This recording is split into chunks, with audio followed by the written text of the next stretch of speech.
All right, folks, we're going to get going. All right, so with that, I want to introduce our first speaker, Dr. Sarah Yarnell, who is an associate professional researcher at the Center for Watershed Sciences at the University of California at Davis. Her studies focus on integrating the traditional fields of hydrology, ecology, and geomorphology in the river environment. She is currently conducting research that applies understanding of river ecosystem processes to manage systems in the Sierra Nevada with a focus on the development and maintenance of riverine habitat. She's a recognized expert in the ecology of the foothill yellow-legged frog that we heard about yesterday, a California species of special concern that is listed as threatened in some regions, and she was the first researcher to apply sediment transport and two-dimensional hydrodynamic modeling techniques to the evaluation of in-stream amphibian habitat. Her experience includes consultation as a technical expert for various hydroelectric power relicensing projects, where she has worked closely with government resource agencies and the private sector to assess the impacts of environmental flows on aquatic biota and provide recommendations for developing flows that improve the function of river ecosystems. She is currently working with colleagues to apply a functional flows approach to the development of environmental flow criteria throughout the state. In recent years, her research experience has expanded to include evaluation and restoration of headwater systems, particularly montane meadows in the Sierra Nevada and Cascade ranges. During her time at the Center for Watershed Sciences, she has co-taught field-based river courses such as ecogeomorphology, and she teaches as a part-time lecturer for the Department of Earth and Planetary Sciences. She is a member of the Hydrologic Sciences Graduate Group and finds working with students to be one of the highlights of her job. So with that, let's welcome Sarah Yarnell.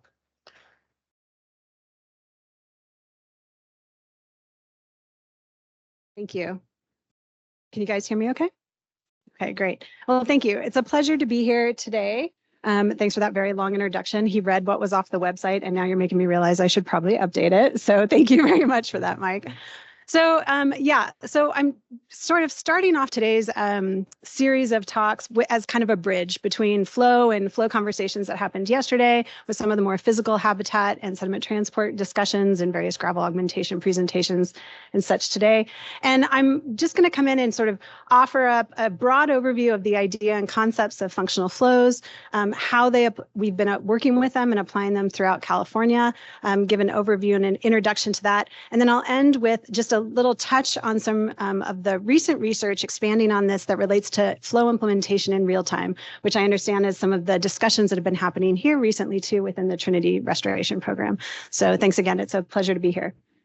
So I think when we think about, as we do our research, we have a tendency to dive into specific questions and really hone in on the questions of interest that have asked us. But it's important to hold in our heads the overarching concept and ideas behind why we do this. And again, to bridge between the idea of how ecosystems work with flow and species and habitat.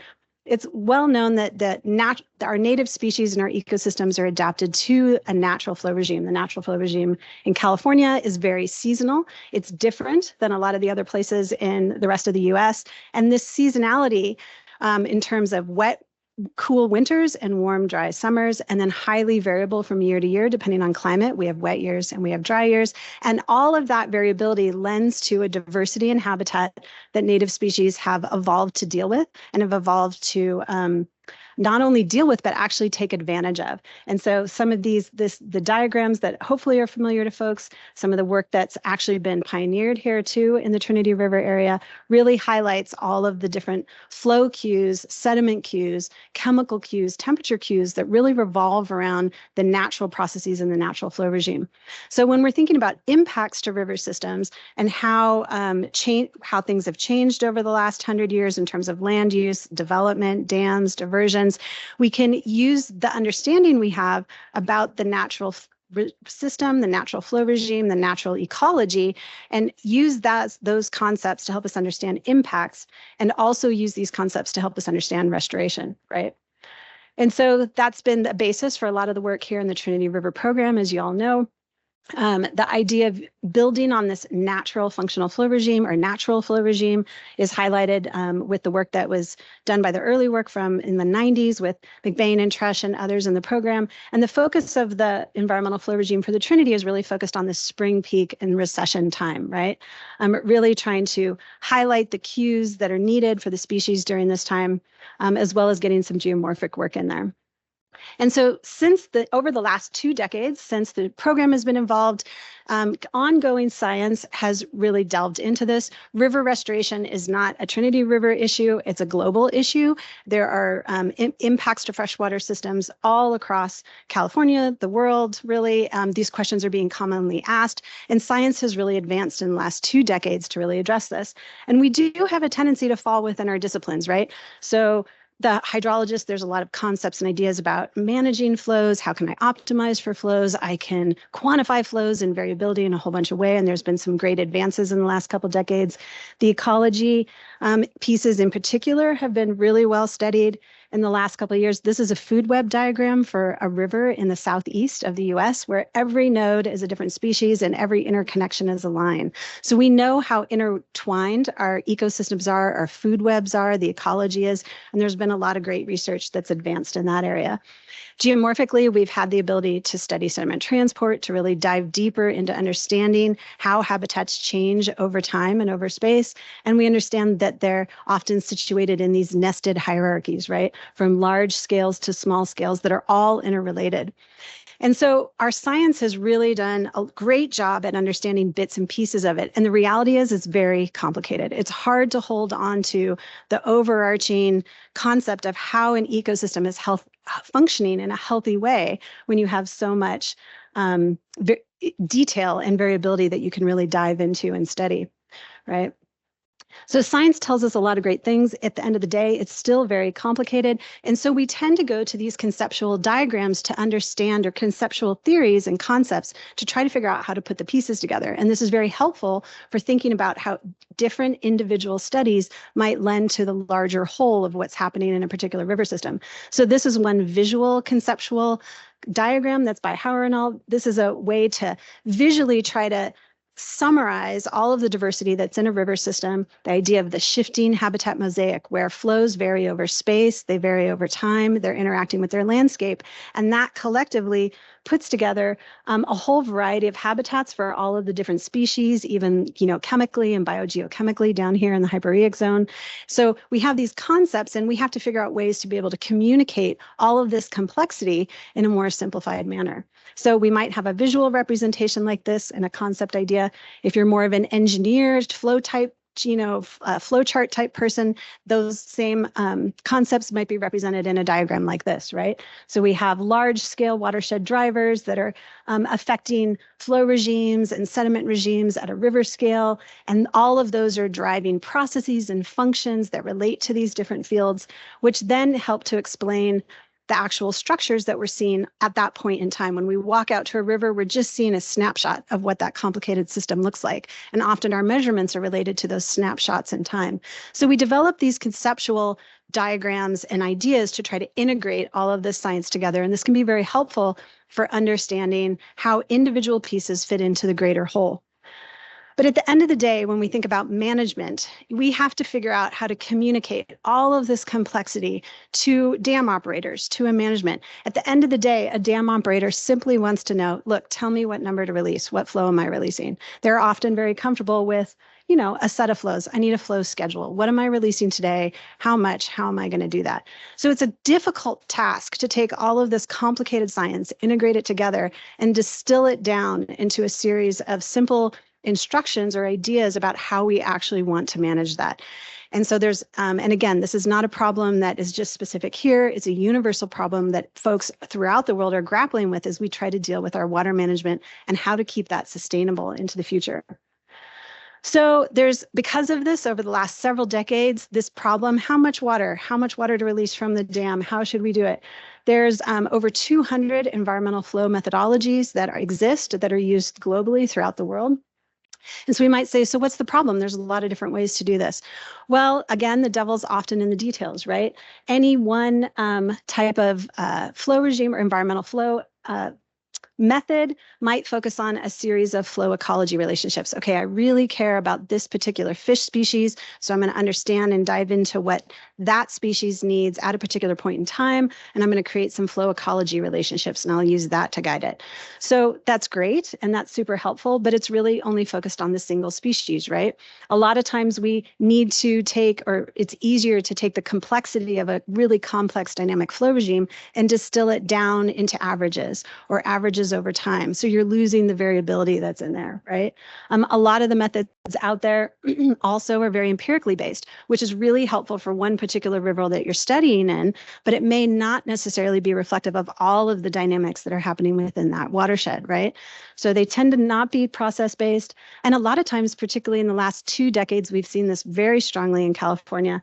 There's this idea of the shifting baselines, right? We're looking at data from 1980 to 2000. The climate is different. It has been different, and we are seeing that different from 2000 to 2020 and into today. So are the relationships that we studied back in 1980 and 1990, are those still effective today, or are we actually seeing changes? So there's a lot of complexity, and it makes it a challenging task to try to really pick apart and figure out which of these environmental flow methodologies and approaches are going to be most effective. And one of the great things about the Trinity Restoration Program is it's an experimental design with monitoring. So there's a huge advantage with the work that's been being done in the program to really try some of these things out, monitor it, evaluate the effects, and change as need be. So I have to call that out because I do a lot of work in a lot of places around California, and the Trinity River Program has got to be one of the most incredible opportunities to really learn and adapt from this. So I just have to say that, having worked in a lot of other places. So to further add to the complication, it's not necessarily just about the flow volume, right? It's particularly for us here in California with our highly seasonal climate. You can have these, I love this diagram because you at the top 2 figures up there, that's the same annual flow volume. But of course, they're making entirely different effects in the river system, right? In terms of the shaping and when those flows are coming down and the variability of those flows, right? And so when we have these types of differences in flow regime interacting with the sediment and the landscape that they're moving across, you see really big differences resulting in the biology, as we would expect from our conceptual understanding of how intertwined river systems are. And so if we can take the same annual flow volume and really think about how we want to shape it, what would be the most effective use of that water at what times, and we use the natural flow regime as a guide to thinking about when and where we want that water, that has the potential to create a much more natural system that is more like the system that this species have evolved to historically. So one of the many approaches that people have been trying is this idea of going more holistically, or a functional flows approach. Excuse me. And so here the idea with this environmental flow methodology, it's similar to other flow methodologies that are out there. You might be familiar with something called ALOHA, which is the ecological limits of hydrologic alteration, or a building block method, which is used in other places. All of these are more holistic flow regimes. The idea is building on what we know about natural systems and the natural flow regime, and what is it about those flows that really drives the processes for what we know happening in the river. So for example, up here, we know that at different discharges, you're going to have different geomorphic functions that are happening, right? You only get deep scour and deep movement of sediment when you have high flows that have a lot of force and ability to be able to turn over that sediment. Similarly, at lower flows, you can still have fines that are moving through the system or pools that are flushing. And again, this is stuff that we're aware of and known. Similarly, the timing of those flows provides a huge amount of cues for our native species. Frogs are breeding, salmon are out migrating, cottonwood seeding, all of these things that happen in California. And so thinking about which aspects of the natural flow regime provide functionality. And if we have to prioritize, because we're not going to put a full unimpaired flow regime down the river, where does it make sense to take water out of the system? What pieces of the natural flow regime do we want to keep in the system to be most effective and most functional? What can we do with the reduced amount of water to make it most beneficial for the ecosystem? And so that's the idea behind the functional flows approach. We want to pick out the pieces that we know and science tells us has a huge sort of bang for your buck, a good amount of influence in the system. And you can't just look at flow alone, right? We have to be able to couple that with channel floodplain dynamics. Flow pushes sediment. It pushes sediment downhill. It pushes it all the way to the ocean if we allow it to. This is the work of rivers. This is what rivers do. And so I often get asked the question, particularly in the Central Valley, so is it the flow or is it the habitat? And I'm like, it's both. They are never independent. We should never just focus on river restoration. We should never just focus on the flow regime. It has to be both of them together because they work in concert together to create these functions, right? So the idea behind a functional flow approach in Mediterranean seasonal climates, where it's very seasonal, is that we've again got this sort of blue natural flow regime here. It's a mixed rain snowmelt type regime where you've got big floods coming down in the wintertime, followed by a snowmelt pulse that stretches in. And we might pick out the aspects or the flow components of that flow regime that we know and have evidence for that are really, really important for a whole variety of functions. And so we've done a lot of work, myself and a large group of other colleagues over the last years, including folks involved here in the Trinity River. And we sort of initially identified for Mediterranean seasonal systems 4 primary flow components that we know and the literature tells us are just hugely important on a wide variety. So the first one is this idea of the wet season initiation flow, or here in California, that would be the fall pulse flow. You have a long extended dry season, the rains start to come in, and those first initial runoff events actually do a lot of work, not only to cue salmon migration or species migration, such as the delta smelt in the delta, but actually they do a lot of biogeochemical work as well, right? It's that first kind of cleaning and flushing out of the river that happens. You're moving a lot of the fines, all that leaf debris that gets built up gets turned over, it gets broken down. The hypereic zone gets re-engaged, so the water's getting, slightly higher flows are pushing that water down into the gravels and reinvigorating it. There's species and macroinvertebrates and even some small little fish in some of the desert region. They just hang out in the summer down there in the hypereic zone, and they're just waiting for those flows to come back to kind of bring the river a little bit back to life, right? So there's a huge amount of benefit to letting these early season flows just pass through the system and flush downstream and sort of awaken the river and get it ready and prepped for the wet season that's coming. The peak magnitude flows, there's a lot of great research on flood flows, right? The flood pulse concept and the idea of these big flows. Here in California, these big rain on snow events or winter rain events, these are the big geomorphic movers in the system, right? If they have the space to get out onto the floodplain or have the space to have levee setbacks and get out next to the channel, it's doing work. This is the river doing its work at a really important time during the year, right? So it's scouring, you're destroying old habitat, creating space for new habitat, you're lending to that patchiness in space that we can envision from the visual conceptual diagram of the shifting habitat mosaic that I showed a few slides back. This is the time when you really get dynamic sort of movement and sort of rebirth and rejuvenation within the system. It prevents some vegetation encroachment by swiping, eliminating some of that vegetation. But it has to be effective with space. So if I'm down in the Central Valley and I have a canal, I'm not going to get these functions and processes if I just put a high flow down a canal, right? We have to be able to connect these high flows with the overbank areas, with the floodplain, excuse me, to really get the benefits of what these high peak flows can do. And so, for example, down on the Cosumnes River, there's been several decades of study of what happens when you punch holes in the levees and allow the river to sort of reoccupy its historic floodplain. And there's some wonderful research that's come out of those studies down there. But even here in the Sacramento, you've got levees, they're just slightly set back, but even just allowing a little bit of the space for the river to kind of move and be dynamic and modulating those peak flows to fill that space that's available can do a lot of benefit in terms of functionality in the wintertime. So the spring recession flow is a big important driver for particularly ecological systems. So here in California, so this is the transition from the wet season back into the dry season. So most importantly for us in California, particularly if it's snowmelt driven, this is very predictable. Snow melts in April and May when it warms up, and snow melts slowly out of the system. So it's actually the most predictable time of the year when you have flow in the river, and in terms of the timing and in terms of how gradually those flows drop down. And this is why it's such an important ecological cue for so many of our species. So foothill-legged frogs, Chinook salmon, delta smelt, cottonwood, they're all cued. They've evolved their life history to take advantage of this window of opportunity that happens every spring, right? So the flows are high, they're cold, and they're gradually declining into the summer. summer. And particularly for some of the larger rivers, as the summer heats up, you're sort of extending the duration of cold water into the summer, which results in a shorter dry season or a shorter summertime flow during that time of year. In addition to the ecological cues, it actually is very effective at keeping riparian vegetation at bay. So you're sort of limiting vegetation encroachment when you sort of extend the duration of these high flows.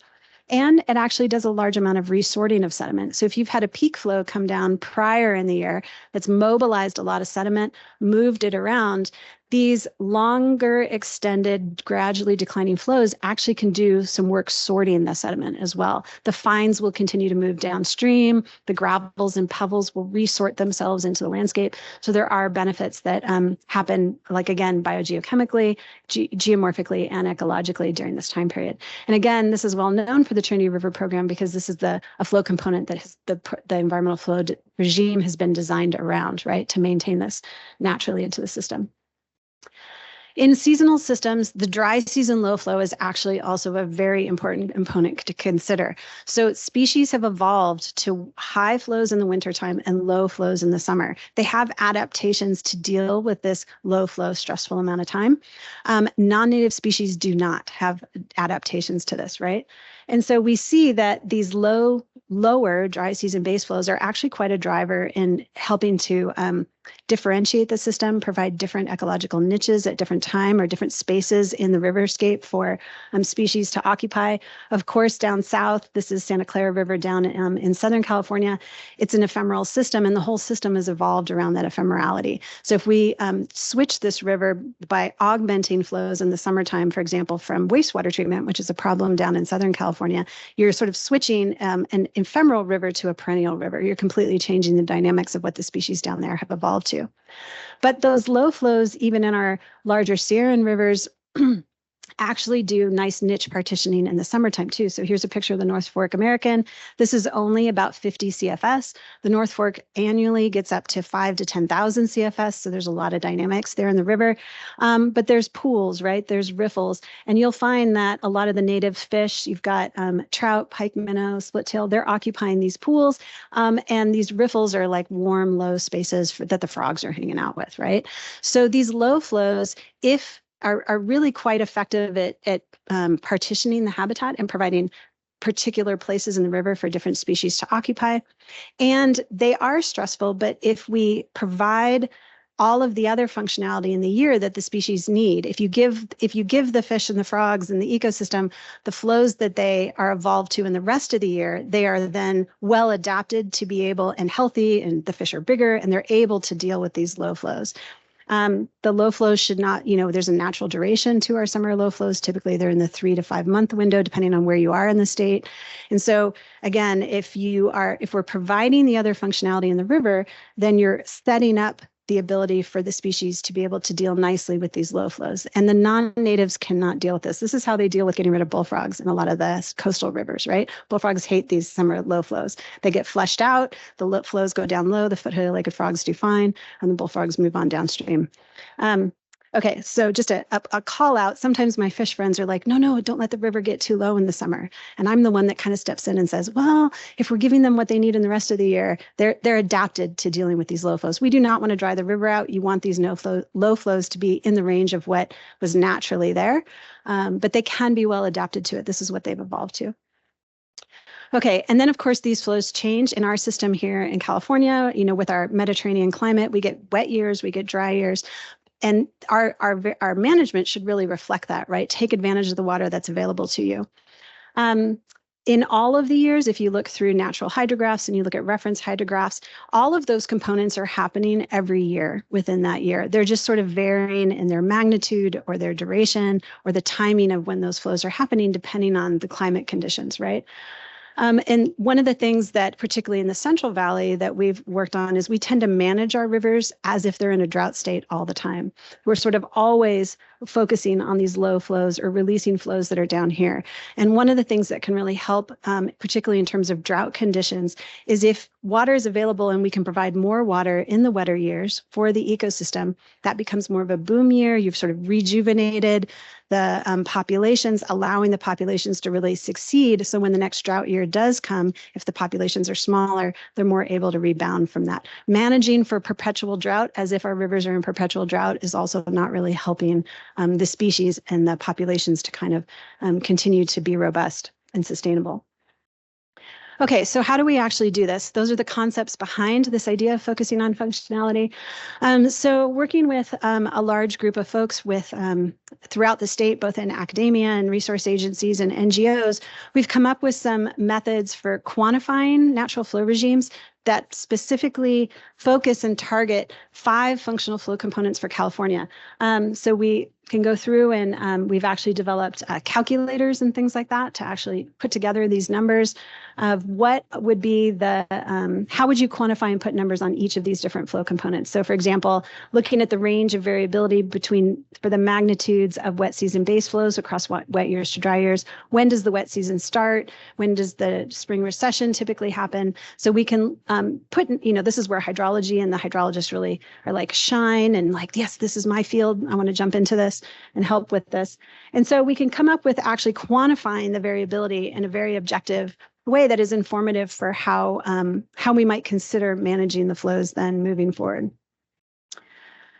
And that interannual flow variability, we can use these numbers and these ranges of metrics across years to really help highlight to what degree does that interannual flow variability drive these functions, right? So seasonally, it's important to understand that, okay, at low flow, I've got fine sediment deposition happening and algal growth. There's distinct processes that I can point out at low flow. And then at peak magnitude flows, like I talked about, there'll be different functions happening. Channel aggradation, scour, erosion, riparian succession, all of those things. But this varies over time, but it also varies over space. And then it'll vary from wet years to dry years. So those functional flow metrics give us numbers to help put quantifications on these functions, when they're happening, how often they might happen, and give us clues to think about the landscape that these flows are moving through to understand spatially what types of impacts that we have. And so a key point here is that basically it goes back to the point I said earlier when people ask me about is it flow or habitat, and it's both, right?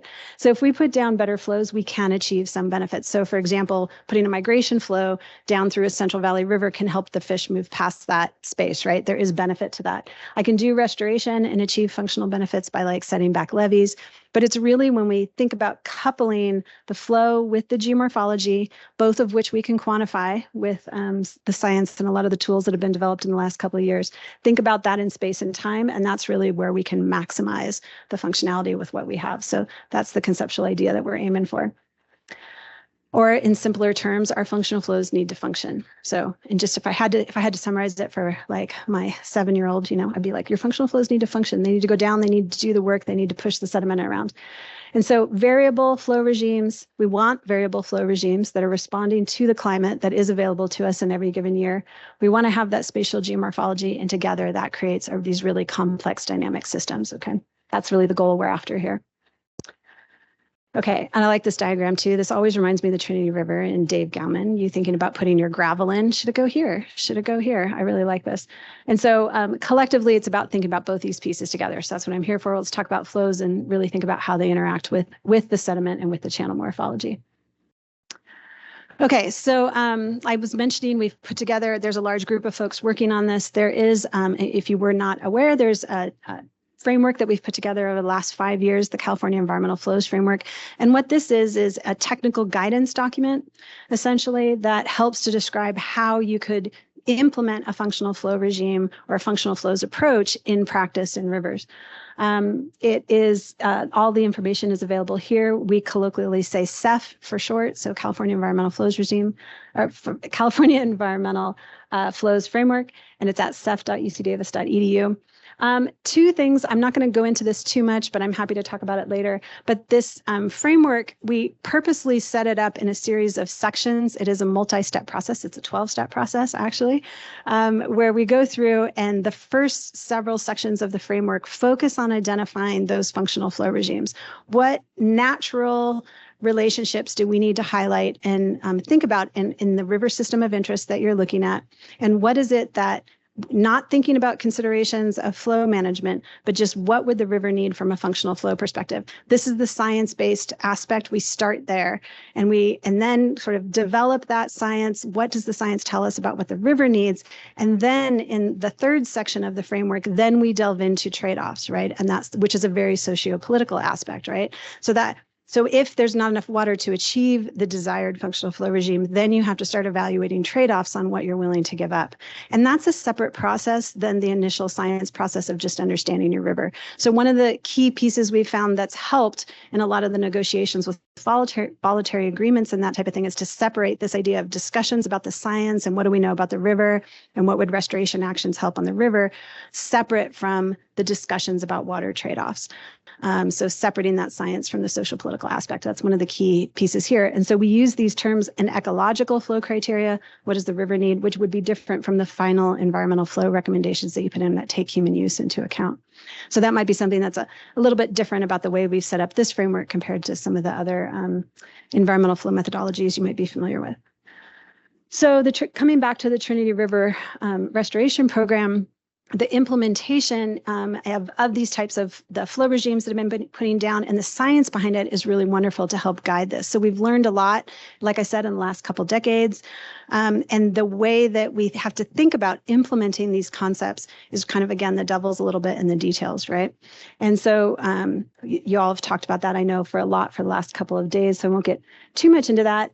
It's interesting. I love the fact that the data is out there and it's publicly available. You can go to the website, right, and see this is the plan for this year. We have a wet year. I know that they're operating and implementing to the wetter flow regime. And then like what Trinity River Program has done is, integrating this with the channel restoration projects is really highlighting and getting at that interaction between flow and sediment, which is wonderful. Because a comment that I'd like to bring up, and in these last couple slides, talk about some of the work we've been doing elsewhere in California as well. There's an opportunity, particularly because of the allocated annual flow volumes in the record of decision. It's really a water budget approach, right? There's this particular amount of water that's been allocated to the system, and there's opportunities to think about what would it be like if we were to shape and shift this water or redirect this water. This conversation is happening elsewhere in California as well, down in the San Joaquin tributaries, for example, that I'll talk about. And this idea of implementing in real time. So one of the projects that I've been involved in working with State Water Board in the Central Valley is they asked us the question, okay, if you had a water budget, let's say it's a particular annual volume or more complicated, 40% of unimpaired flows, you may have heard about this in the news, and you wanted to take that water budget and shape it into a functional flow regime, how would you do it?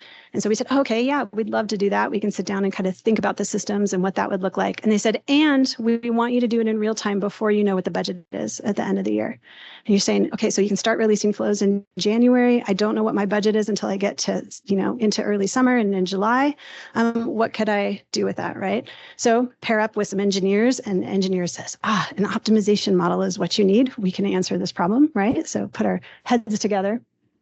So we have information on runoff to date. We have forecasts, right? The Bulletin 120 forecasts that come out from DWR. There are also, I think it's CHNRC has the more weekly forecasts. So we do have information of forecasting what the year is going to look like, and that evolves through time, right? We have these functional flow metrics that we can determine a process through CEF to really design and think about what a functional flow regime would look like on these rivers. But like I said, what's unknown is what that water budget would be at the end of the year. So we proposed this problem and have been working with the state board, and the answer is yes, you can come up with this. Let's bring some engineers into the room who can do this optimization modeling and work with them. And so what we've come up with is the Functional Flows Adaptive Implementation Model, or FAME for short. And essentially, that's what it does. We design functional flow schedules based on the metrics and this process via CEF that I talked about, or the Environmental Flows Framework. That becomes an input. Ultimately, you're coming up with assembling a variety of functional flow schedules. that become an input to the model. You take these probabilistic forecasts as they develop over time. Magic happens here in the little black box. And ultimately, you come out with, it's a two-stage optimization model. So it gives you a current flow decision in the first stage based on all the information you've given me, based on any previous information you told me about whether I've spent part of my budget or not. I'll make a decision for today, and then I'll give you a whole range of possible future decisions to help with your planning. And then every time you get new information, you rerun the model and update it. It's pretty cool stuff. There's like some really brilliant graduate students at Davis who've been working on this.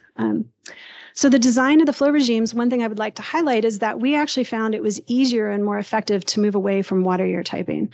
We can relate the range of variability of those quantifiable functional flow metrics to all of the water years that are available. So thinking about it as a water year percentile with a full range of all the possibilities from low flow to high flow. And we have the numbers and the ability to do this when we think about if we quantify all that variability of the functional flow regime, right? So we design a whole series. So although I'm only showing 5 here lines, imagine that you have a full spectrum of color between here. You sort of have an almost infinite number of possibilities of whatever flow regime could happen in any given year. This actually makes it easier for the model to then pick and adjust using its water budget. And it actually, I like this a lot because it's more in tune with what the climate is giving you. You have more flexibility and more interannual flow variability over time by really embracing all of that seasonal variability or interannual variability that can happen across the year. We know you can sort of see some differences here. We know that in wet years, the timing might be later. In dry years, the timing's earlier. You can have a different variety of wet season peaks. In this case, for the example, we're working on the San Joaquin. These were adjusted for channel capacity. We know you can't put down the historic peaks because you're going to flood Modesto or whatever. So you adjust. This functional flow regime has been tailored to the system that's there. So you use this as one of the inputs, and what the model does then is it can step through, it looks at the forecasts, it gives you a recommendation for based on those forecasts. This is using the Bulletin 120 percentile forecasts that come out on a monthly basis. It makes a decision and it gives you this range of possibilities so you can sort of be planning and expecting what you might need to be releasing into the future. Every time you have new information, so this would be the representation for February, for example, you move forward in time. So by the time you get to April, every time I've rerun the model with new information. In 2022, it actually started out looking pretty wet because we had a couple big storms in December and January, and then spring was very, very dry, right? So the model adjusted accordingly, and as that part of that budget got spent, you're just sort of decreasing your recommendations moving forward because now you know that the remainder of your budget is getting smaller. So you can see here, by the time we were into April, we knew that we'd be working with much smaller spring pulse flows to use up the rest of the budget for the rest of the year. If you can imagine, if it trends wetter, you can go, you might have the ability to then plan and release for more water because your budget's bigger if it's trending wetter. So we did this. There's there's a conceptual publication out, a master's thesis that's just come out that talks about this in more detail and really allows for flexibility and implementation in real time. Okay, so to sum up, the idea of adapt, so what are some key point takeaways, right, that I can leave you with this idea of how folks are looking at adaptively managing for flow functionality throughout the state. So a key component that we really advocate for and folks are really leaning into is the idea of having all 5 functional flow components. Rivers are adapted to the full variability of the flow regime, and it's important that we keep all of these different pieces into our flow regimes if we really want to have functioning systems. I think there's a nice opportunity to really start to explore and see benefits of that when we implement these in the rivers. Especially following this work that I just showed you, we can design functional flow regimes for all year types. This will lend us more flexibility as we move forward with changing climate, less predictability. When we rely on water year typing, we've seen this in the Central Valley in particular, the water year types are shifting. They're based on water year typing that was done, back in the 1980, 1970 through 2000. Things are changing, and we need to be able to be more adaptable to that. So I would sort of advocate for having these functional flow regimes designed more on an annual runoff basis or a water year percentile basis that can be updated annually as we move forward. Have to consider flows with habitat. I know I'm speaking to the right crowd when I say that, but I'm still surprised at how many questions I get about that. It's both flow and habitat. They work together. Let's manage for both together. And then adaptively, we have tools in place to adapt and different ways that we can think about adaptively managing in real time, right? So if a storm is coming in and we know it's going to look good, we should be willing to be flexible and really take advantage of those storms, right? And then, of course, we have to monitor and we have to be able to adaptive management. This program is designed to do exactly that. It's one of the only ones in the state. We are not doing this in a lot of other places in California. And it's hard to spend money on monitoring. The people, we often are finding ourselves making the case for it. But if we want to be resilient and have resilient rivers moving into the future as climate's changing, we have to monitor and be able to adapt. It's the only way really forward that I can see. And so with that, I'll wrap up and finish up. And thank you for your time. I think this is a quick question. Yeah. First off, great presentation. Thank you. Mm-hmm. That FFAME Yeah. model, it worked for 80% of the water years. What about the other 20%? Yeah. No, great question. Thank you. We actually purposely designed it to deal with the 10th percentile water years to the 90th percentile water years, because if you're down in the lower 10th percentile, you're in critical drought.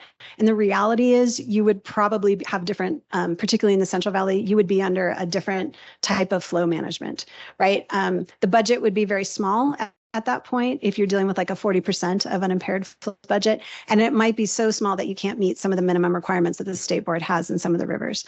So on the opposite end, when you're up at the 90th percentile flows, at that point, we're in a 2024 water year, a 2023 water year, and they're just spilling water out of the dams. And at that point, your management probably focuses on where, can I get it out on the floodplain? Can I get it into groundwater recharge? So at that point, the fine tuning that we would be doing with our dams to really make that natural hydrograph kind of starts to other considerations come into play, like flood control or drought control. So for the model, we just, as a group working with, again, this is working with the state board and other stakeholders. They said, you know what, let's just realistically, we'd be modeling in the 10th to 90th, but you could apply it. You could absolutely apply it and beyond that as well. So thank you. Good question. Okay. All right. Thank you very much.